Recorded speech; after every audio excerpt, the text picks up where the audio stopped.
میرے دوستو، اللہ تبارک و تعالی نے اپنے پاک پیغمبر صلی اللہ علیہ وسلم کو اہل بیت اور صحابہ جیسی جماعت عطا فرمائی۔ دنیا میں آپ اس کی مثال نہیں دے سکتے، اور قیامت تک ایسے لوگ آپ کو کبھی کیا ملیں گے کہ ان کی خوشبو جو ان سے مہکتی تھی وہ خوشبو بھی نہیں محسوس کر سکتے۔ اللہ کریم نے ایسی عظیم ہستیاں اپنے پاک پیغمبر کے لیے ان کا انتخاب فرمایا، اور پھر ان میں اہل بیت اطہار کا جو مقام، جو مرتبہ ہے، میں اور آپ اس کو صحیح معنوں میں جان نہیں پائے۔ اللہ کریم اس کو جاننے کی، اس کی قدردانی کرنے کی، ان کے ساتھ محبت کرنے کی، ان کے ساتھ عقیدت رکھنے کی مجھے اور آپ کو توفیق نصیب فرما دے۔ میرے مسلمان بھائیوں، نبی علیہ السلام نے ایک مرتبہ ہجران کا ایک گروہ آیا اور انہوں نے مباہلہ کی دعوت دی۔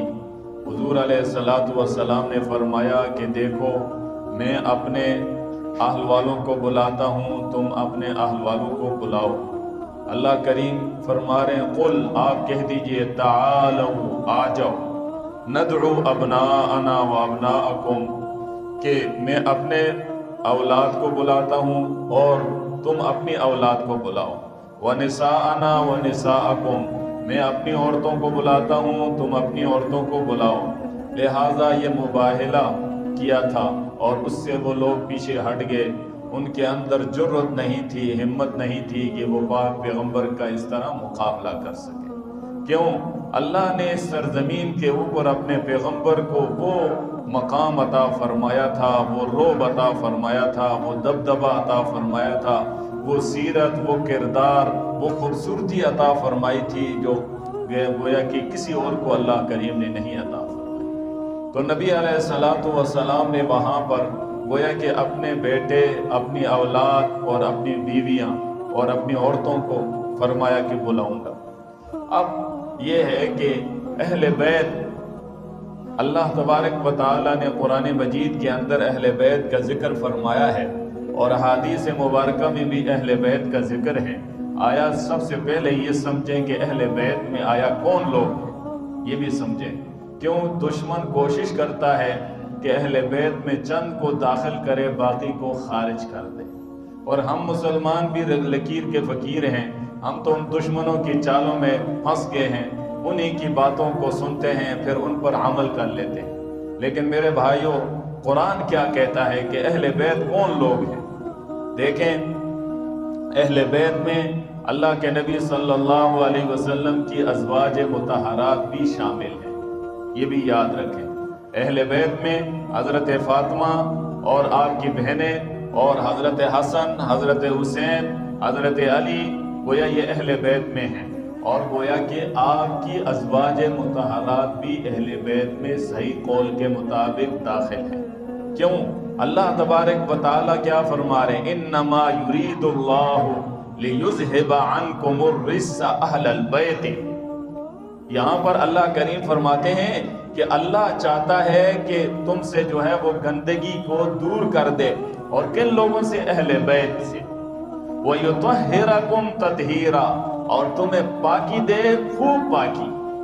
اب یہاں پر اہل بیت کا لفظ ذکر کیا ہے، اور اللہ تبارک و تعالی نے یہاں پر گویا اس سے کون مراد لیے ہیں؟ آپ کی ازواج مطہرات۔ نبی علیہ السلام نے 11 شادیاں کی تھیں، تو گویا کہ آپ کی 11 بیویاں ہو گئیں، تو 11 بیویاں بھی اہل بیت میں شامل ہیں، جو قرآن کہہ رہا ہے۔ دیکھیں، حضرت ابراہیم علیہ السلام کے اہل خانہ کے لیے اللہ کریم فرماتے ہیں کہ اہل بیت انہ حمید مجید۔ آپ کے اہل بیت میں آپ کی بیوی بھی تھی، آپ کے اولاد بھی تھی، تو معلوم یوں ہوا حضور علیہ السلام کے اہل بیت میں کون کون لوگ آگے؟ ذرا بولیں تو صحیح، مجھے پتا چلے کہ آپ کی میری بات سمجھ میں آ رہی ہے۔ آپ کی بیویاں، آپ کی بیٹی، آپ کی جو ہے وہ بیٹی کی جو اولاد ہے، حسن، حسین، حضرت علی، اور آپ کے گویا کے داماد، بات سمجھ میں آ گئی۔ اب یہاں اللہ کریم فرما رہے ہیں یا نساء النبی لستن کاحد من النساء. اللہ کریم نے اپنے نبی صلی اللہ علیہ وسلم کی ازواج مطہرات کے لیے خود فرما دیا یا نساء النبی، اے نبی کی بیویوں، لستن کاحد من النساء، تم عام عورتوں کی طرح نہیں ہو. تو معلوم یوں ہوا اللہ کے نبی کی ازواج مطہرات وہ عام عورتوں میں شامل نہیں ہیں، ان کو اللہ نے ایک مرتبہ عطا فرما دیا، ایک مقام عطا فرما دیا. آپ دیکھیں ایک کپڑے کا آپ ٹکڑا لیتے ہیں، اس سے قرآن مجید کے لیے آپ غلاف بنا لیتے ہیں، غلاف بنانے کے بعد قرآن مجید کو اس کے اندر آپ محفوظ کر کے رکھتے ہیں. تو بتائیں وہی کپڑا ایک آدمی نے اپنے لیے سلایا ہے اور اپنے کپڑے بنائے ہیں، اور وہی کپڑا جو قرآن کے ساتھ لگ گیا ہے، تو دونوں میں فرق ہو گیا یا نہیں ہوا؟ ہو گیا. اللہ کریم نے بھی جن عورتوں کا انتخاب اپنے پاک پیغمبر صلی اللہ علیہ وسلم کے لیے فرمایا وہ گویا کہ عام عورتوں کی طرح عورتیں نہیں ہیں. اللہ کریم خود فرما رہے ہیں یا نساء النبی لستن کاحد من النساء، اے نبی صلی اللہ علیہ وسلم کی بیویوں، تم جو ہے عام عورتوں کی طرح کسی ایک عورت کی طرح نہیں ہو. تمہارا مقام کیا ہے؟ اونچا ہے، تمہارا مرتبہ اونچا ہے، تمہاری شان اونچی ہے. تو اس لیے اب یہ بھی بات سمجھیں گرامر کے اعتبار سے کہ یہاں پر اللہ تبارک و تعالی نے قرآن مجید کے اندر ذکر فرمایا ہے انما یرید اللہ لیذھب عنکم الرجس اہل البیت. عنکم، یہ کم ضمیر جو ہے یہ تو مذکر کے لیے ہوتی ہے، مؤنث کے لیے نہیں ہوتی. تو کوئی آدمی یہ اعتراض کر سکتا ہے جی یہاں پر تو مذکر کو ذکر کیا ہے تو پھر تو ازواج مطہرات نہیں آئیں.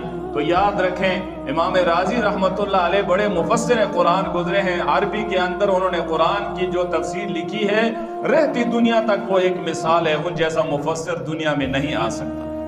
وہ فرماتے ہیں کہ یہاں پر اللہ تبارک و تعالی نے سورہ احزاب کی آیت نمبر 33 میں یہ سیاق سے جو ثابت ہو رہا ہے تو یطہرکم اور عنکم، یہ ضمیر جو ہے یہ مذکر کے لیے ہے لیکن اس میں اہل بیت بھی داخل ہیں، اس لیے کہ یہاں پر اہل کا لفظ جو ہے یہ مذکر اور مؤنث دونوں کے لیے استعمال ہوتا ہے.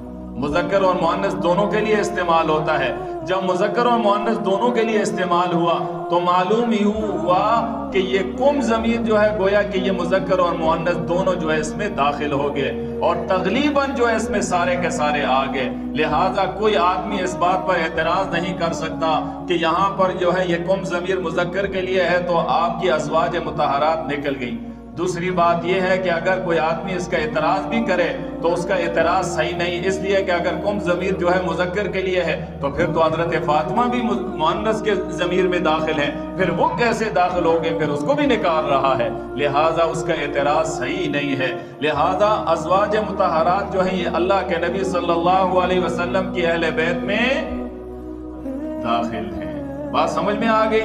تو اہل بیت میں آپ کی ازواج مطہرات جو ہیں وہ بھی داخل ہیں. صرف آپ کی حضرت فاطمہ، حضرت علی، حضرت حسن، حضرت حسین نہیں ہیں بلکہ ازواج مطہرات بھی اہل بیت میں داخل ہیں.